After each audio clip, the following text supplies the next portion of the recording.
दोस्तों आज हम आपको एक महत्वपूर्ण रोग दिखाने जा रहे हैं और जो सामने ये आप क्रॉप देख रहे हैं इसको तारो क्रॉप कहते हैं और सामान्य भाषा में इसको अरवी भी कहते हैं। अरवी एक ऐसी क्रॉप है जिसकी जो कॉर्न होती है वो मिट्टी में लगती है और यहाँ पर आप देख सकते हो कि इसमें एक महत्वपूर्ण रोग आता है जिसको फाइटोप्थोरा ब्लाइट के नाम से जाना जाता है। फाइटोप्थोरा ब्लाइट के यदि आप सिम्टम्स इस फील्ड में आप देख सकते हो, हमको दिख रहे हैं कि इसमें गोल गोल पैचेस में सिम्टम्स पहले पर्पल कलर के दिखाई देते हैं और जो कि डार्क ब्राउन कलर के हो जाते हैं। ये सिम्टम्स जब हम ओल्ड लीफ पर देखते हैं तो ये सिम्टम्स शॉर्ट होल के रूप में यानी एक छोटे छोटे छेद के रूप में पत्तियों पर दिखाई देते हैं, जैसे आप देख भी सकते हो ये सामने दिखाई दे रहे हैं। इन सिम्टम्स में कई बार नाइट और डे का कॉम्बिनेशन होता है, तो कंसंट्रिंग रिंग टाइप आपको बैंड टाइप इन सिम्टम्स में आप इन धब्बों में आप सिम्टम्स देख सकते हो। जैसे कि आप सामने देख भी रहे हैं कि कई में हमको बैंड टाइप धब्बे नज़र आएंगे। तो ये फंगस एक लाइक ऑर्गेनिज्म है जिसको फाइटोप्थोरा कोलोकेसी के नाम से जानते हैं, उसी के कारण ये रोग होता है। तो किसान भाइयों को ध्यान रखना है कि जब हम ये बुआई करते हैं उस समय पर हमको देखभाल रखनी है अपनी क्रॉप की कि कैसे हम बुआई कर रहे हैं। ये जो फंगस लाइक ऑर्गेनिज्म है फाइटोप्थोरा, ये हॉट और वेट कंडीशन में ज़्यादा बढ़ता है। यहाँ बरसात हो रही है और देख सकते हो आप इन्फेक्शन तेज़ी के साथ बढ़ रहा है। तो हमको ध्यान रखना है कि यदि जब फंगस का शुरुआत में इन्फेक्शन होता है, जब पत्तियों पर वाटर की ड्रॉप रह जाती है, पानी की ड्रॉप यदि पत्तियों पर है तो फंगस का इन्फेक्शन, इस फंगस जो ये फाइटोप्थोरा है फंगस लाइक ऑर्गेनिज्म, इसका इन्फेक्शन तेज़ी के साथ बढ़ता है। तो हमें बौछारी सिंचाई से बचना है। यदि बौछारी सिंचाई आप कर रहे हैं तो फाइटोप्थोरा का इन्फेक्शन तेज़ी के साथ बढ़ता है। साथ ही साथ हमको जब हम फसल की बुआई करने जाएं तो हमको आइसोलेशन का ध्यान रखना है, महत्वपूर्ण है। आइसोलेशन का ध्यान रखें।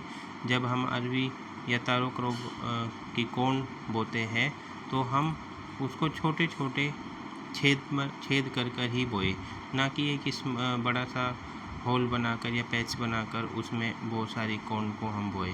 तो छोटे छोटे आइसोलेशन का यानी एक डिस्टेंस का ध्यान हमको रखना है। साथ ही साथ सैनिटेशन यानी हमें साफ़ सफाई का भी ध्यान रखना है कि जो भी पत्तियाँ भूमि पर गिर जाती है और उसमें पैथोजन रह जाता है तो उन सब को हमको हटा देना है बुआई से पहले ही।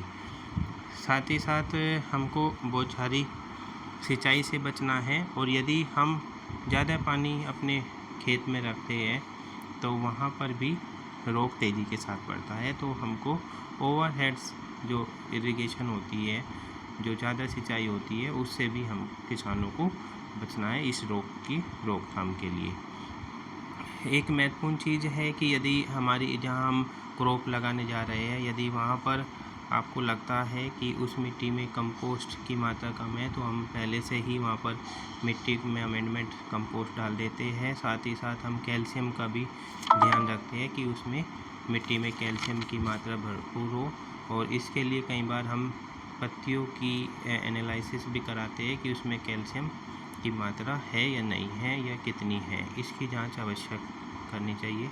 और एक महत्वपूर्ण प्रक्रिया इसमें हम ये भी कर सकते हैं कि मल्चिंग का प्रयोग हम कर सकते हैं। पॉलीथीन मल्चिंग हम अपने फील्ड में लगा सकते हैं क्योंकि पैथोजन जो पड़ता है वो मिट्टी से ऊपर की प्रयोग करके हम रोग की रोकथाम कर सकते हैं। तो यहाँ ऐसे फील्ड में यदि ड्रिप इरिगेशन हम करते हैं तो महत्वपूर्ण है कि ड्रिप इरिगेशन का प्रयोग करें तो रोग की रोकथाम की जा सकती है। अपने क्षेत्र के अनुसार हम रेसिस्टेंट वैरायटी, जो भी रोग प्रतिरोधी वैरायटी है, उनका प्रयोग करें। ये सब इसको हम ऐसे इस डिजीज़ को, इस रोग की रोकथाम की जा सकती है।